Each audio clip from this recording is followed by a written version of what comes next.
Welcome back.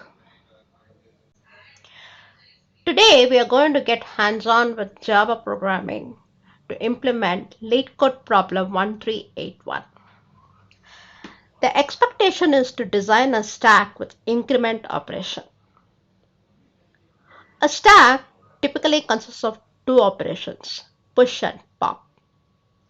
Push will insert an element to the top of the stack and pop will eject an element from top of the stack.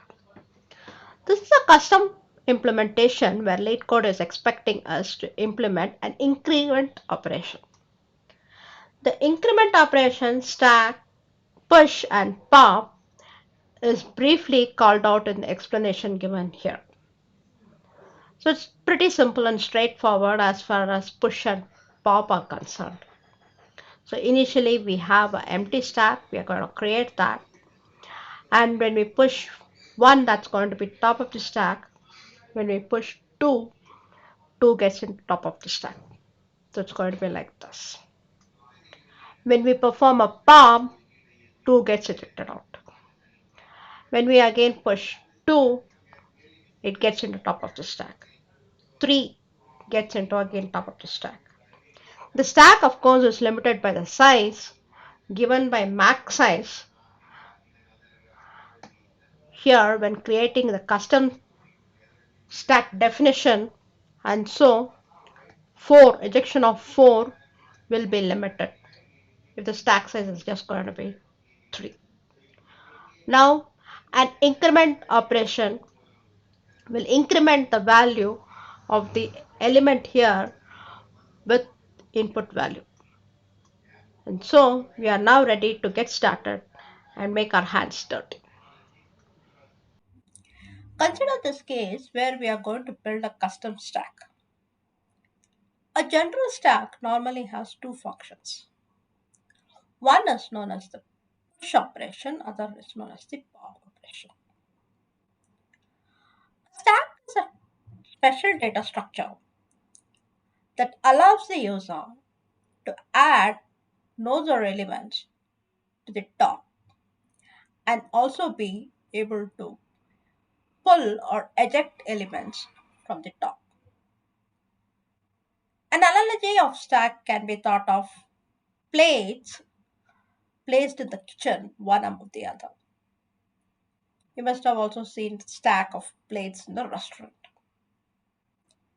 Here we are going to implement, in addition to push and pop operation, a special function known as increment.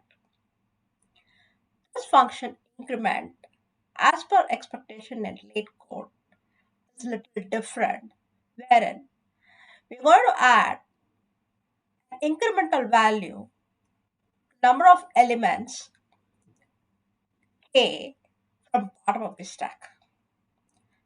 Let's get into action. We are now going to implement a custom stack using array. You can consider array as a stack with index 0 as top of the stack and max size defining the size of the array. So we declare the array here. It's going to be of type integer. So it's simply going to be variable stack.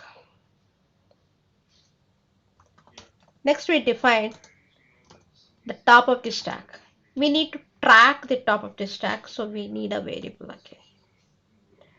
And then comes the constructor for our custom stack. In the constructor, we will initialize the stack on top of the stack. Initialize stack.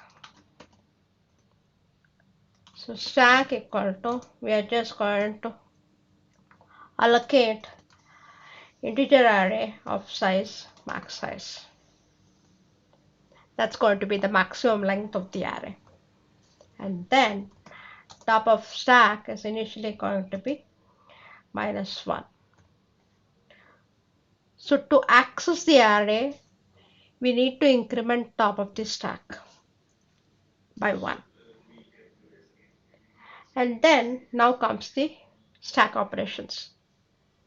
The general bunch of stack operations are push and pop, meaning push inserts an element to the top of the stack and pop ejects an element at the top of the stack.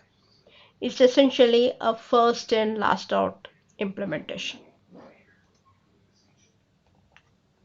So the element that is pushed first comes out last. Or in other words, the element that is pushed in last comes out first.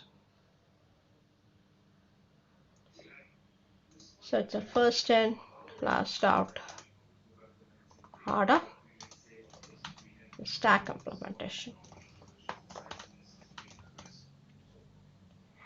Then goes these stack ops or stack operations. So we are expected to push element X. If the stack was full, then we simply return. So we check that condition here. Is stack full? To do that, we'll verify if top of stack is equal to stack dot length minus 1. And if it is equal, we return. We can't push any more elements into the stack. Otherwise, we have a slot left over in the stack to push our new element X called out here. So we increment the top of the stack.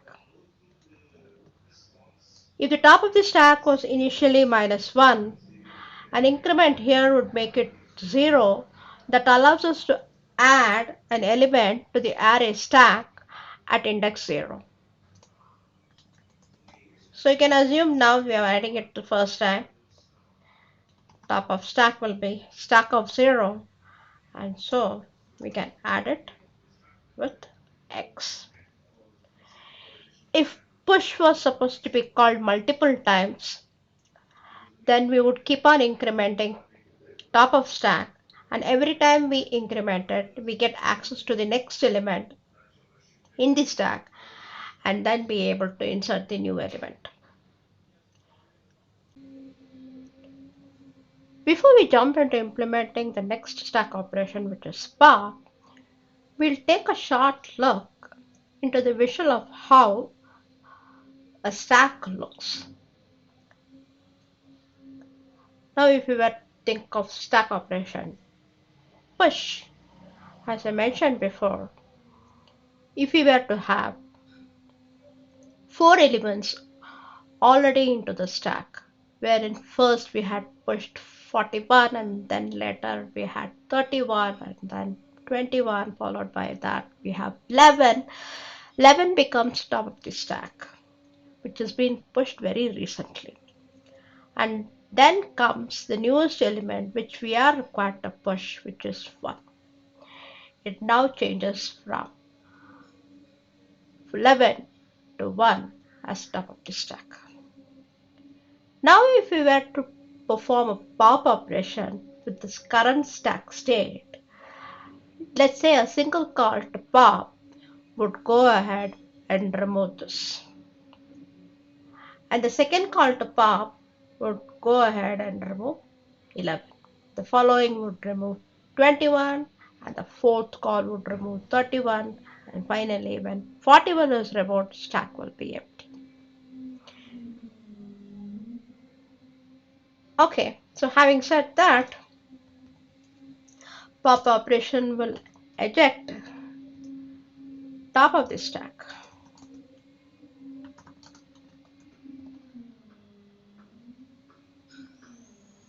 So here we need to perform some validation to see if stack is empty.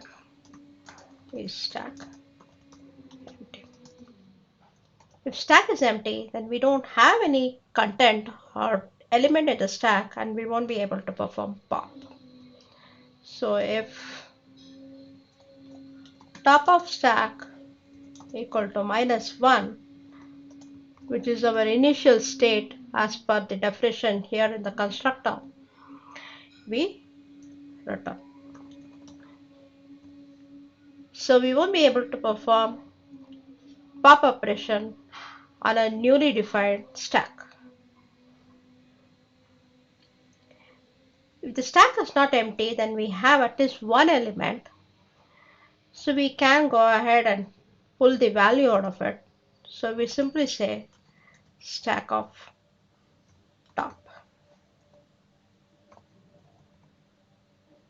Top of the stack is TOS here. So now TOS then decrements. This is the opposite case of push. And then, as per the definition, we are not just required to pop out the value but also return that. This completes the pop operation. And then now finally we have the increment operation. This is a special type of stack operation which expects to increment elements with value val given here across k number of elements starting from the bottom of the stack, not top of the stack. So here the bottom of the stack will be stack of index 0 because we are adding element every time we are inserting a value here.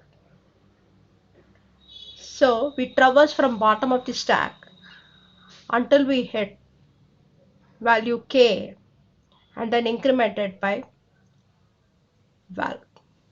Let's do it. Traverse from bottom of stack.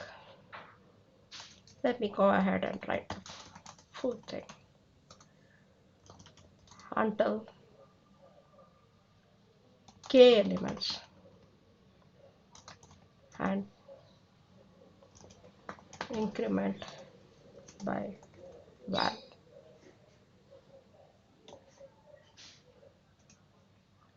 So for I equal to 0, it is bottom of the stack. I less than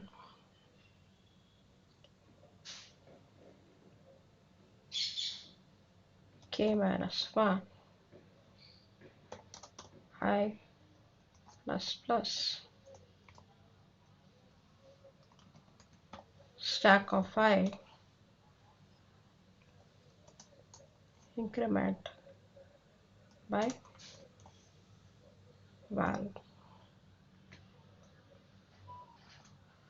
There can be a case where this value k is bigger than top of the stack or bigger than the size of the array. So we need to take the minimum of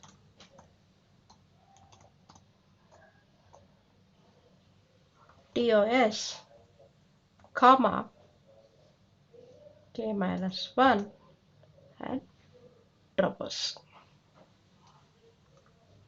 We are now done with implementing the increment function and good to run. Just perform quickly some sanity checks. I see this expects a return value needs to be minus 1 in case stack is empty. Here we walk until k minus 1. Good. Further, we'll see the test case here just has one test case. So just see run.